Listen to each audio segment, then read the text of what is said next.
Perkenalkan, nama saya Nanda Claudia Purnamasari, NIM 1930604045. Saya dari Mazawa 3. Di sini saya akan menjelaskan bab 8 dan bab 9. Terlebih dahulu saya akan menjelaskan bab 8 tentang penulisan pesan persuasif. Perencanaan pesan persuasif yang terbagi menjadi 3. Pertama, analisis audiens, yaitu penyampaian pesan bisnis secara persuasif yang terbaik yaitu dengan cara menghubungkan suatu pesan dengan minat dan hasrat audiens. Pengirim pesan harus mengakomodasikan berbagai perbedaan individual, melakukan analisis audiens, dan kemudian menyusun suatu pesan yang memiliki daya tarik bagi kebutuhan mereka. Yang kedua, pertimbangan perbedaan budaya, yaitu pemahaman terhadap budaya yang berbeda sangat berarti bagi efektivitas penyampaian pesan-pesan persuasif. Hal ini mengingat bahwa cara memberikan persuasif untuk budaya yang berbeda akan berbeda pula.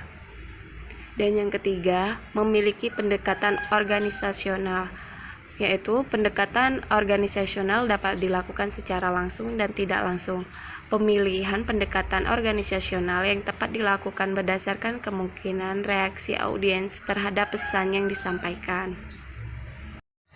Selanjutnya, mengembangkan pesan persuasif yang terbagi menjadi 4. Pertama, menetapkan kredibilitas. Kedua, kerangka argumentasi AIDA yang terbagi menjadi 4. Perhatian, minat, hasrat, tindakan. Yang ketiga, memiliki daya pemikat. Keempat, pertimbangan etika. Selanjutnya, menulis permintaan persuasif. Hal yang paling penting untuk diingat ketika menyusun permintaan persuasif untuk suatu tindakan yang tepat menjaga batas-batas permintaannya. Oleh karena itu, dalam membuat suatu permintaan persuasif perlu perhatian khusus terhadap manfaat yang didapat, baik secara langsung ataupun tidak langsung dalam memenuhi permintaan tersebut.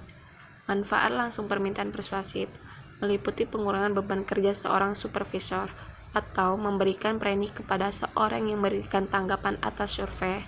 Sementara itu, manfaat tidak langsung permintaan persuasif meliputi peningkatan atau perbaikan moral karyawan atau tentang membuat kontribusi yang berbakti bagi perusahaan.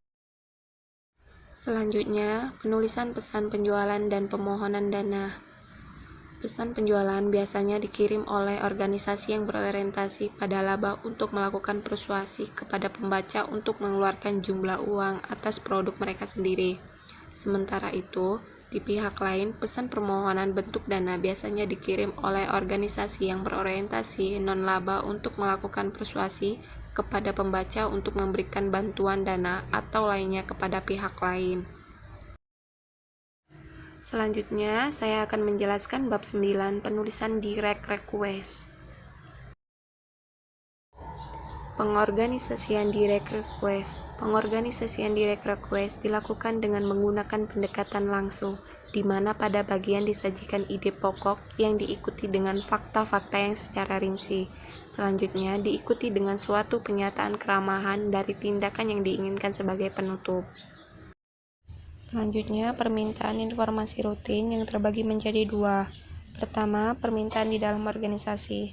Suatu permintaan di dalam organisasi bisnis sebaiknya dilakukan secara tertulis, seperti memo atau surat, agar terdokumentasi secara administratif.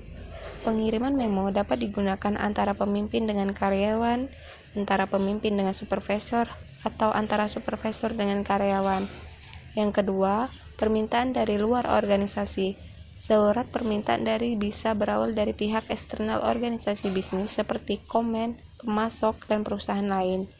Selain surat-surat dikirim ke luar organisasi bisnis untuk memperoleh berbagai informasi penting seperti informasi produk baru, tentang buku-buku terbaru, keinginan untuk menjalin kerjasama bisnis, keinginan untuk berlangganan koran, tabloid, atau majalah. Selanjutnya, menulis direct request untuk aduan yang terbagi menjadi 7. Pertama, pemberian barang yang sudah dibeli dan permintaan uang pengembalian sehingga barang tersebut relevan. Yang kedua, permintaan pengiriman barang yang baru sesuai dengan yang dipesan. 3. Pengiriman sebagai atau saluran bagian yang rusak perbaikan gratis.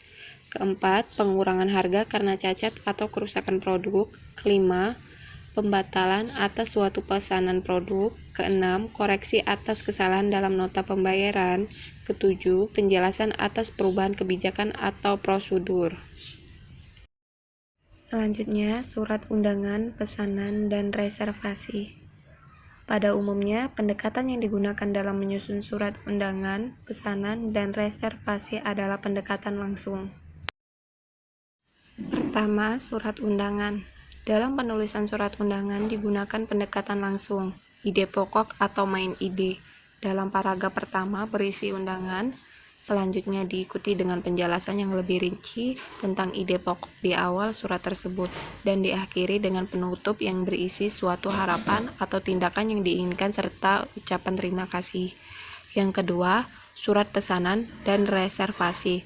Surat pesanan paling tidak mencakup 3 komponen penting, yaitu rincian apa yang Anda pesan, bagaimana pengirimannya, dan bagaimana cara pembayarannya.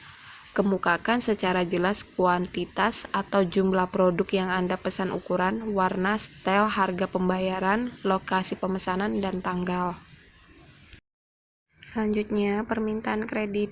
Dalam suatu permohonan kredit, selain data pribadi, jenis usaha, jumlah kredit yang dipinta, harus didukung dan dilengkapi berbagai dokumentasi penting, serta prospek bisnis Anda di masa depan.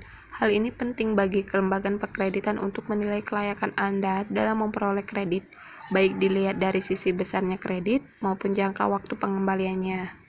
Sekian dari saya, terima kasih.